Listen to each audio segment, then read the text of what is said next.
రాష్ట్రానికి సంబంధించిన అభివృద్ధికి నేను అనేక సార్లు నా వీడియోలు ఫాలో అయ్యే వాళ్ళకి సూచించాను నేను. ఏమని అంటే డిఫెన్స్ పరిశ్రమ వైపుకు దృష్టి సారించండి ప్రధానంగా. మ్యానుఫ్యాక్చరింగ్ సెక్టార్ వైపు దృష్టి సారించండి ప్రధానంగా. అవే మనకి ఉపయోగం. ఎందుకంటే సుదీర్ఘ సముద్ర తీరం ఉంది మనకి. వ్యవసాయ ఆధారిత పరిశ్రమలు పెట్టండి. వ్యవసాయ ఆధారిత పరిశ్రమల్లో తయారు చేసినటువంటి ఉత్పత్తులు ఇక్కడే అగ్రికల్చర్ ప్రొడక్ట్స్ ఉంటాయి. తయారీ కూడా ఇక్కడే ఉంటే ఎక్స్పోర్ట్ కూడా షిప్సే ఉన్నప్పుడు ఈజీగా హ్యాపీగా నడుపుకోవచ్చు. మంచి అవకాశాలు ఉన్నాయి, ఆ దిశగా అడుగులు వేయండి అన్నటువంటి చంద్రబాబు గారు one of the factor defence sector మీద కాన్సన్ట్రేట్ చేయడం సంతోషం. మొన్న ఈ మధ్యన కేంద్ర మంత్రి రాజ్నాథ్ సింగ్ని కూడా కలిసి అడగటం అన్నటువంటి.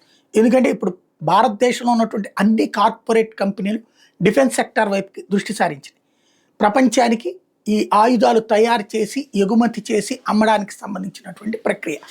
ఇందులో భారతదేశం ఇప్పుడే కీలక పాత్ర పోషిస్తోంది.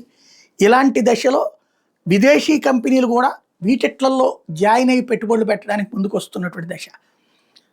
ఎదుగుతున్న లేదా తొలినాళ్లలో ఉన్నటువంటి ఆంధ్రప్రదేశ్ ఇప్పుడు ఒక మంచి అవకాశం. బాబు గారు కొత్తగా 30,000 కోట్ల పెట్టుబడుల లక్ష్యంగా ఒక పాలసీ పెడుతున్నారంటే ఒక మంచి వార్త. నవరత్నాల్లో ఒకటిగా ఉన్నటువంటి భారత్ ఎలక్ట్రానిక్స్ లిమిటెడ్ సత్యసాయి జిల్లా పాలసముద్ర దగ్గర డిఫెన్స్ సిస్టమ్ ఇంటిగ్రేటెడ్ కాంప్లెక్స్ అని 1400 కోట్ల పెట్టుబడులతో ఏర్పాటు చేయబోతుంది. దీనికి అవసరమైన భూములు ప్రభుత్వం ఇప్పటికే ఆ సంస్థకు అప్పగించింది. రాడార్, వెపన్ ఇంటిగ్రేషన్, టెస్టింగ్ కేంద్రాన్ని ఆ సంస్థ ఇక్కడ ఏర్పాటు చేయబోతుంది. భారత్ పోర్ట్ అనుబంధ సంస్థ Kalyani strategic systems limited Shri Sathya Sai జిల్లా మడకశిరలో డిఫెన్స్ మ్యానుఫ్యాక్చరింగ్ యూనిట్ ఏర్పాటుకు ప్రభుత్వంతో ఒప్పందం కుదుర్చుకుంది.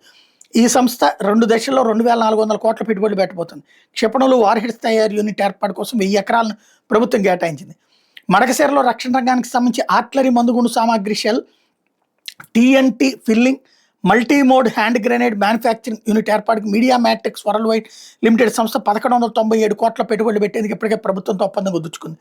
అలాగే నెల్లూరు, దొనకొండ మధ్య మరో నోడ్ అభివృద్ధికి ప్రతిపాదించారు. అందులోకి రాను రామాయపట్నం పోర్టుకు దగ్గరగా నోడ్ అభివృద్ధి చేయడం వల్ల ఎగుమతులకు అవకాశం ఉంటుంది. విశాఖపట్నం దగ్గర మరో నోడ్ అభివృద్ధి చేయాలని ప్రభుత్వం వచ్చిన ఇందుకోసం కనీసం 2,000 ఎకరాలు సేకరించాలని భావిస్తుంది. జగ్గపేట దగ్గర మరో డిఫెన్స్ నోడ్ని అధికారులు ప్రతిపాదించారు. అక్కడ సుమారు 2,000 ఎకరాలను ఇప్పటికే గుర్తించినట్టు అధికారులు చెప్తున్నారు. ఈ నోడ్ల విషయంలో ఆలోచించుకోండి. 1,000 ఎకరాలు మనం తీసేసుకుంటాం, అక్కడ ఉన్న రైతులనేమో రోడ్డును పెడతాం. నోడు అన్నటువంటి దానికంటే కూడా ఎక్కడ అవసరమో అక్కడ ఓకే అయ్యాక తీసుకోవడం బెటర్. గుజరాత్లో అట్లా చేస్తారు, మొత్తం భూమి చోట పెట్టుకుని చేయరు. అదొకటి దృష్టి పెట్టుకుంటే బాగుంటుంది.